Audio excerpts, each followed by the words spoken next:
സാമൂഹിക ക്ഷേമ പെൻഷൻ കുടിശ്ശിക അതിവേഗം കൊടുത്തു തീർക്കുമെന്ന് മുഖ്യമന്ത്രി പിണറായി വിജയൻ.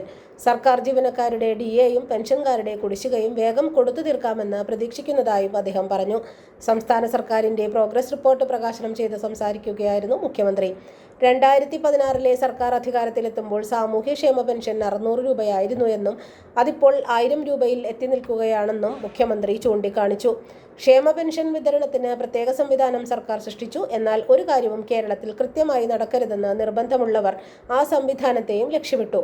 ഇതുമൂലം കുറച്ചു മാസം കൃത്യമായി പെൻഷൻ കൊടുക്കാത്ത സാഹചര്യമുണ്ടായി. ഇപ്പോൾ ഓരോ മാസവും ക്ഷേമ പെൻഷൻ കൃത്യമായി നൽകുന്നുണ്ട്. അത് മുടക്കാമെന്ന ധാരണ ആർക്കും വേണ്ടെന്നും മുഖ്യമന്ത്രി പറഞ്ഞു. സാമ്പത്തിക പ്രതിസന്ധിയിൽ പോലും ജീവനക്കാരുടെ ശമ്പളം കൃത്യമായി നൽകാൻ സർക്കാരിന് കഴിഞ്ഞിട്ടുണ്ട്. എന്നാൽ അവർക്ക് അർഹമായ ഡിഎ കൃത്യമായി നൽകാൻ പ്രയാസങ്ങളുണ്ടെന്നത് യാഥാർത്ഥ്യമാണ്. ആ വിഷമം ജീവനക്കാർ എല്ലാ കാലവും അനുഭവിക്കേണ്ടി വരില്ല. ഏറ്റവും അടുത്ത അവസരത്തിൽ തന്നെ അതുമായി ബന്ധപ്പെട്ട തീരുമാനങ്ങളിലേക്ക് കടക്കാൻ കഴിയുന്ന സാഹചര്യത്തിലേക്ക് സർക്കാർ എത്തുമെന്നാണ് പ്രതീക്ഷ. പെൻഷൻകാരുടെ ഡിആർ പ്രശ്നവും കാലവിളംബമില്ലാതെ പരിഹരിക്കുമെന്നും മുഖ്യമന്ത്രി പറഞ്ഞു.